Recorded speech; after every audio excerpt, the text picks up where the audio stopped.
at the chiropractor again. Okay, left side down. Left side down. There we go. Okay. And then top over. And deep breath in. And out. Okay, good. Other side.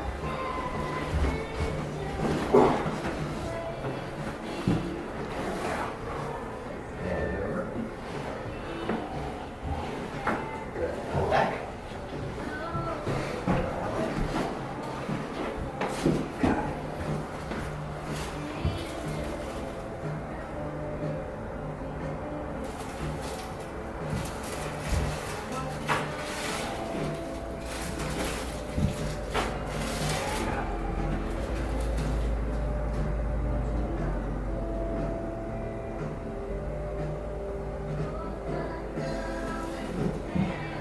Over. Big breath. And out. Good. Okay, get back in your belly.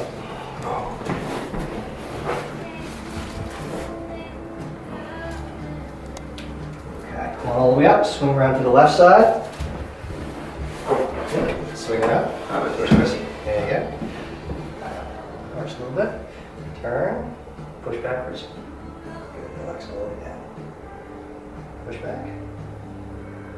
There we go. Back. Perfect.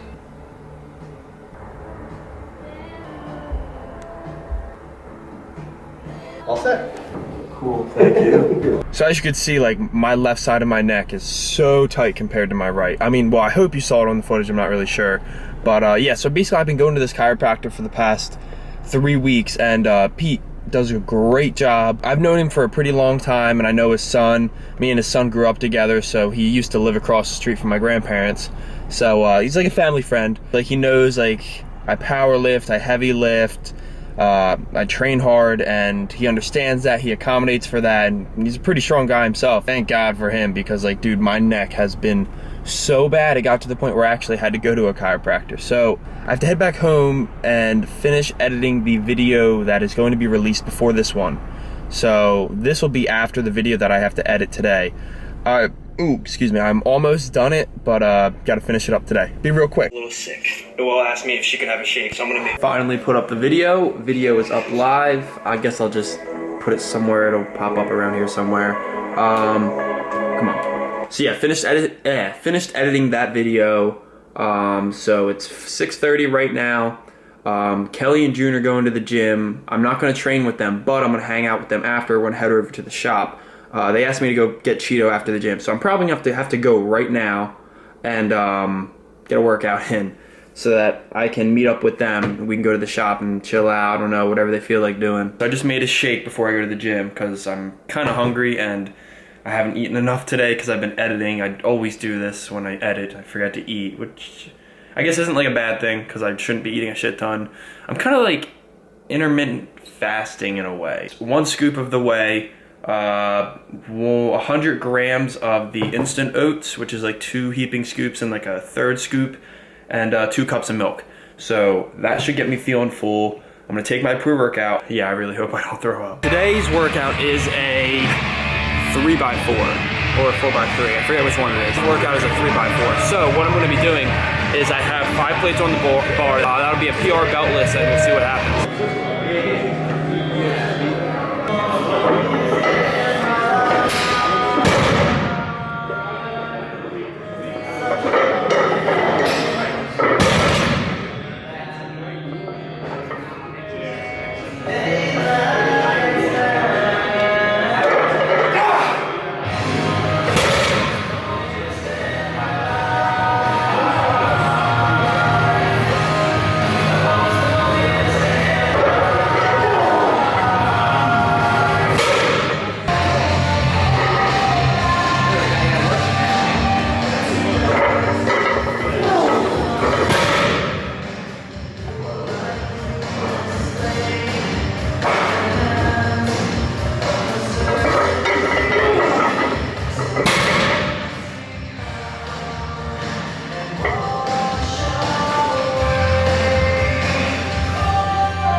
put a post on Snapchat to send me some questions about deadlifts, and I'll answer them. How to get back into deadlifting after an injury. I tore my ACL and sprained my MCL, and I know you recovered from that back injury of yours, fam, so any advice?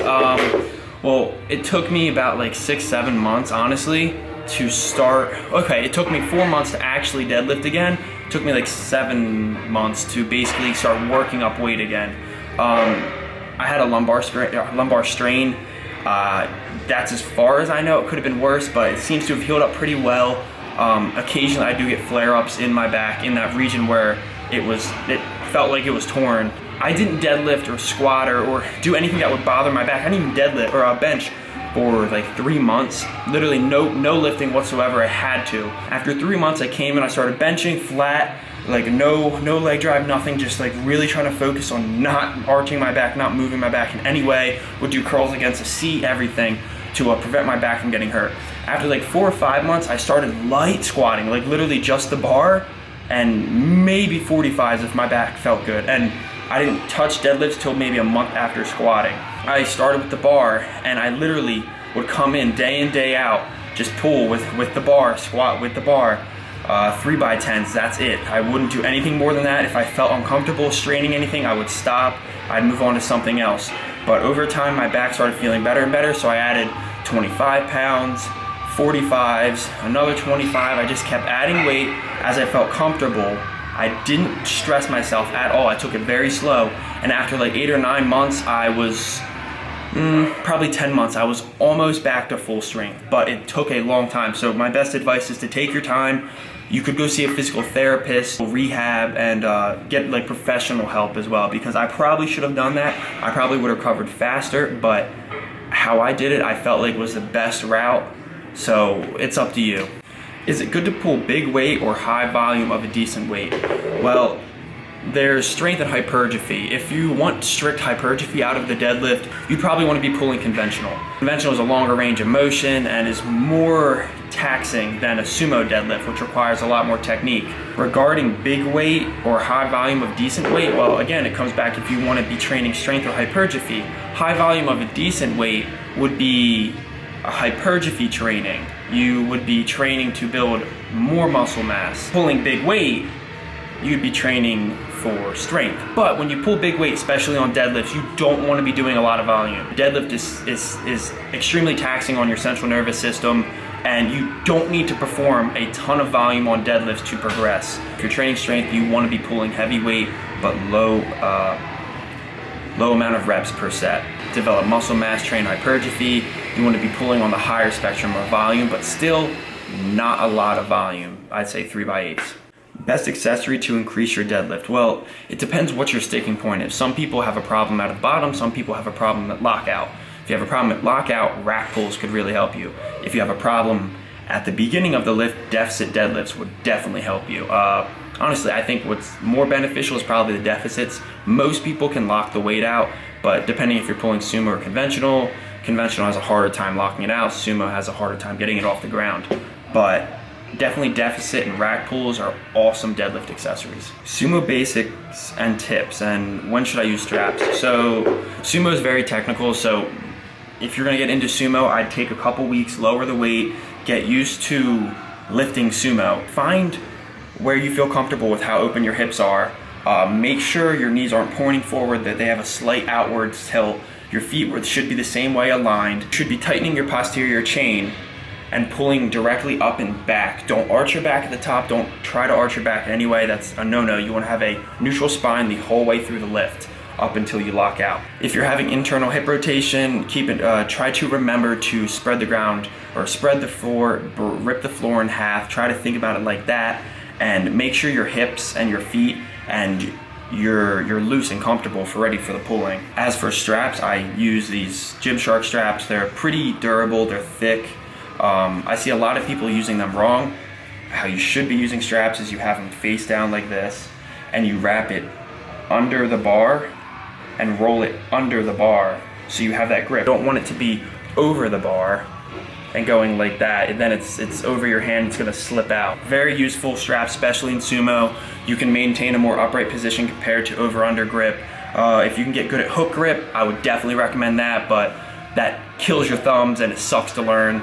So if you're looking for just like getting stronger, you're not trying to really compete much, straps would be a really useful tool when your hands start giving out during your deadlift workout. Right now I'm training strictly straps double overhand because I want to promote as much symmetry and performance, and I want to perform the best as possible. I'm not going to be competing that much. If I do start competing, I'll switch back to over-under grip, but for right now I'm training with straps. I would definitely recommend at least building your grip strength a little bit and then start using straps at the end of your workout. But if you really don't care about like your grip strength and competing, work up to a heavy weight, you start feeling like you're losing your grip, then you can throw on some straps.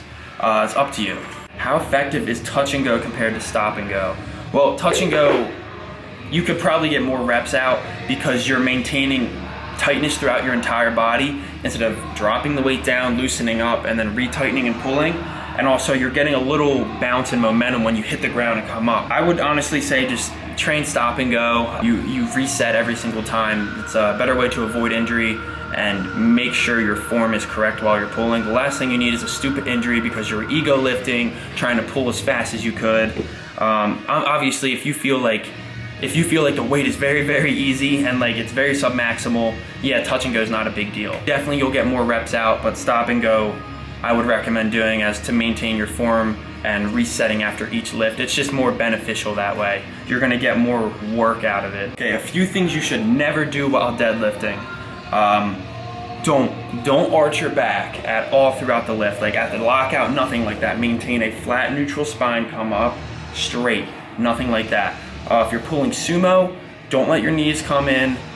Make sure your hips stay open, stay wide, don't have internal hip rotation. If anything, you might want a little external hip rotation. Don't pull with your back. I see so many conventional pullers. I'm sure you guys have seen plenty of videos of scary form, but like people pulling strictly with their back, no leg drive. For conventional pulls, you should maintain a pretty upright posture and it should be a fluent movement on the way up. Don't try to attempt a crazy max if your form isn't perfect. Take your time with your form, perfect it, and most injuries happen sub 500. That's most of the time where a lot of the muscles and stabilizers and everything that's required to perform the deadlift, they're still pretty weak. So attempting crazy jump PRs could lead to injury. Once you start getting in the very high numbers, I'm not saying your body can handle it and you won't get injured, but there's a less likelihood, especially if you have very good form, and normally you have very good form if you're in the high numbers. Are there any stretches or warm-up exercises you do to help increase performance in deadlifts? Yeah, there's a few. I like to warm up my hip flexors. Basically with a stretch, I'll bring my knee to my chest, I'll lay on my back, and I'll just pull my leg forward. You'll start feeling a stretch in like the outside part of your glute, your hip flexors in that area. Also, I like to press my legs, spread my legs open, and kind of get a good stretch on the inside near the groin. Do light little hamstring stretches, back stretches. I'll do back extensions to warm up, get blood flow into my lower back. I feel better when I do that. Just little things, little light touch-ups, nothing crazy, but basically I want to warm up my hip flexors as much as possible because that's how I get my hips wider, and that's how I prevent internal hip rotation, because when they're tight, that's when my hips start coming in. I was gonna head over to the garage where Kelly and June are, but it turns out they're leaving. I guess my workout was a little too long. It is like 11 o'clock and it's a weekday, they have work. So I'm just gonna head home and I'm gonna pick this vlog up tomorrow. So the next day is coming.